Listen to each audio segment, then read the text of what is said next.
Good evening everybody, it's Adis World, your most favorite YouTube channel. Today we are going with some interesting vlog. That is, আমরা আজকে যে নতুন খাবারটা নিয়ে আপনাদের সামনে তুলে ধরছি সেটা হচ্ছে cheese ball. It's very yummy and very tasty. So please খুব বেশি বেশি করে প্রতিদিন শেয়ার, সাবস্ক্রাইব and ভিউ দেবেন. আর এইভাবেই আমার কাছে যে চিজ বল তৈরি করার জন্য যে ইনগ্রিডিয়েন্টস বা উপকরণগুলো দরকার সেগুলো আপনাদের সামনে তুলে ধরছি.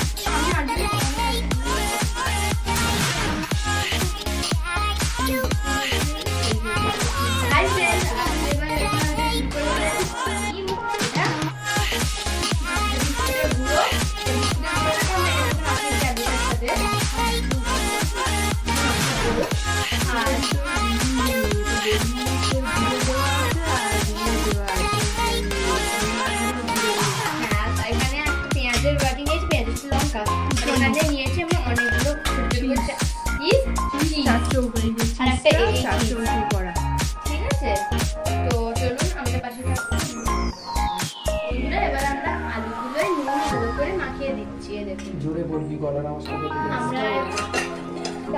আমরা এক একটা জোরে বলবি. এভাবে আলুগুলোকে ভালো করে নুনের সাথে একটাকে এরকম গোটা রেখে সবগুলোকে ওই নুনটার সাথে আমরা চটকে ফেলবো. আর বাকি যা যা আমরা মশলাটা একটু নিয়েছি সবগুলো দিয়ে মিশিয়ে নেবো. এরকম ভালো করে মেখে নিতে হবে ডোটা.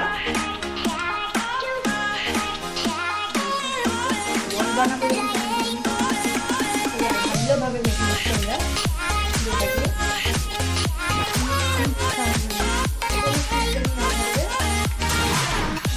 খুব ভালোভাবে আমরা এবারে মিক্স করে নিচ্ছি. ফেটে যাবে চিজ বলগুলো. আর এবার একটা আমরা গোটা আলু রেখে দিচ্ছি.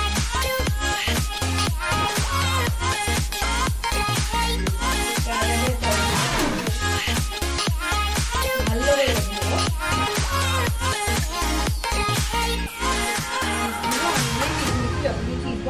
ততগুলি পিস নিতে হবে, কিন্তু ওগুলো ছোট করে এক একটা পিস চিজ, মানে আমরা এক একটা এরকম চিজ ইউজ করছি. এরকম চিজ ইউজ করছি আমরা.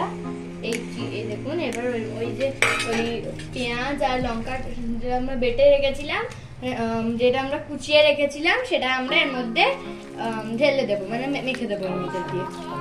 আলুর সঙ্গে ওটা আমরা মেখে দেবো. আর আমরা বলছিলাম এই চিজ ইউজ করে এক একটা 4 টুকরো হয়, এতগুলো আমাদের চিজ বল হবে.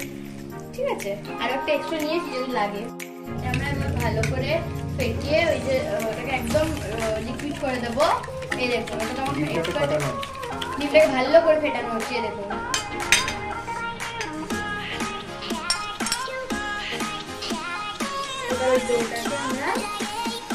এই ডোটাকে আমরা গোল গোল করে ছোট ছোট করে পাকাবো. ছোট করে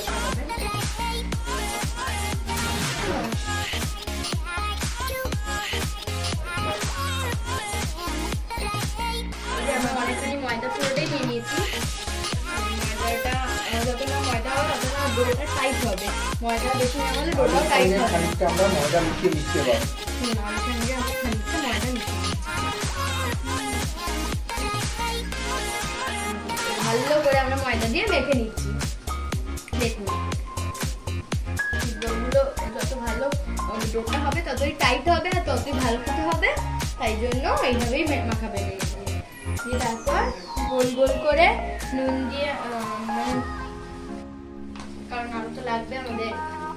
এখন তাই জন্য আমরা সবার আগে ডোটাকে এরম ভাবে নিয়ে ওইটাকে ভালো করে এরম ভাবে একটুখানি স্টাফ করে নিতে হবে. দিয়ে তার ভেতর একটা একটুখানি জায়গা করে নিতে হবে. দিয়ে তার মধ্যে আমরা একটুখানি চিজটাকে ভালো করে, চিজের যে স্লাইসেস গুলো আছে ওগুলোকে ভালো করে ওর মধ্যে ঢুকিয়ে ওটার ভেতরে লাগিয়ে দিতে হবে. তো তারপর আমরা ওটাকে ময়দার মধ্যে ভালো করে মিশিয়ে নেব, কোট করবো. তারপর ওই যে ডিমটার ওই ফ্যাটানো ডিমটা আছে ওইটার ভেতরে আমরা ঢুকিয়ে দেবো. ভালো করে ওটাকে মিক্স করে দেবো, মানে ওটাকে ওটাকে লাগিয়ে দেবো. আরেকবার কোটিং করবো, সেটা হচ্ছে বিস্কুটের গুঁড়ো দিয়ে. সেটাতে আমরা বিস্কুটের গুঁড়ো দিয়ে ভালো করে মাখিয়ে নিতে হবে. এবার সুন্দর করে ওটাকে শেপ করে গোল করতে হবে এরকম. থালায় সবগুলো রেখে দেবো। এরকম ভাবে আরেকটা করে দেখাচ্ছি আপনাদের, তারপর দেখাবো করতে। একই রকম প্রসেসে এই দেখুন এইভাবে আমরা আরেকটা করে নিচ্ছি। এভাবে আমরা আবার ওরকমভাবে ময়দার মধ্যে আলুটাকে মিক্স করে আরেকবার ময়দার মধ্যে আমরা ভালো করে দিয়ে দেবো, দিয়ে ওটাকে ভালো করে মিক্স করে নিয়ে তারপর আবার জানেন যে এরকম ভাবে ডিমে ফাটানো ডিমটার মধ্যে দিয়ে দেবো, আবার দিয়ে তারপর আরেকবার কোটিং করতে হবে বিস্কুটের গুঁড়োর মধ্যে, দিয়ে তারপর ওটা বিস্কুটের গুঁড়োর মধ্যে কোটিং করে তারপর ওটাকে গোল করে আমরা আবার প্লেটে রেখে দেবো। এরকম করে আমরা যতগুলো চিজের স্লাইসেস আছে ততগুলো এরকম ভাবে আমরা বানিয়ে নেবো। খেতে দারুণ হবে চিজ বলগুলো, আপনাদের সাথে নিশ্চয়ই মুচমুচেও হবে। এই দেখুন ইয়ামিও হবে। এই যে এবার আমরা এবার চিজ বলগুলো সবগুলো করে নিয়েছি। 1 2 3 4 5 6 7 8 9 10টা আমাদের হয়েছে। আর এখানে একটা আমাদের বিস্কুটের গুলো কম পড়েছে, সেটা হয়তো করে নেবো। এই যে আমাদের তাহলে 10-11টা টোটাল হলো। এবার এগুলোকে ভাজার টাইম আসবে, মানে যেটা পরে আমরা খেতে পারবো, ওটাকে ভাজবো আমরা। তো খুব মুচমুচে হবে, টেস্টি হবে, ইয়ামিও হবে। দেখতে থাকুন, সঙ্গে থাকুন। গরম হয়ে যাওয়ার পর প্রথম ওই চিজ বলটা আমরা গরম তেলে দিয়ে দিলাম, তৈরি করার যে জিনিসটা রয়েছে।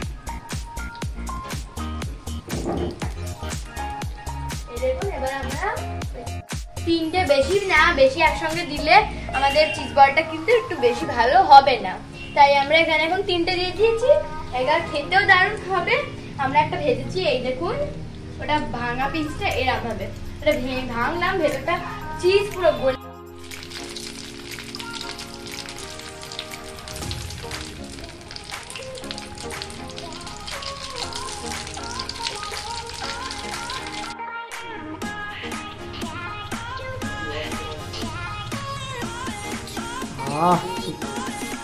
গন্ধে যেন মোমো করছে।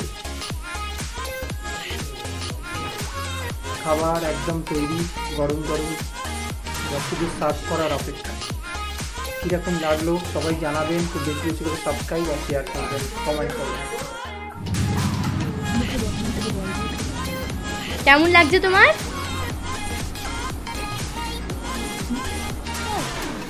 অসাধারণ।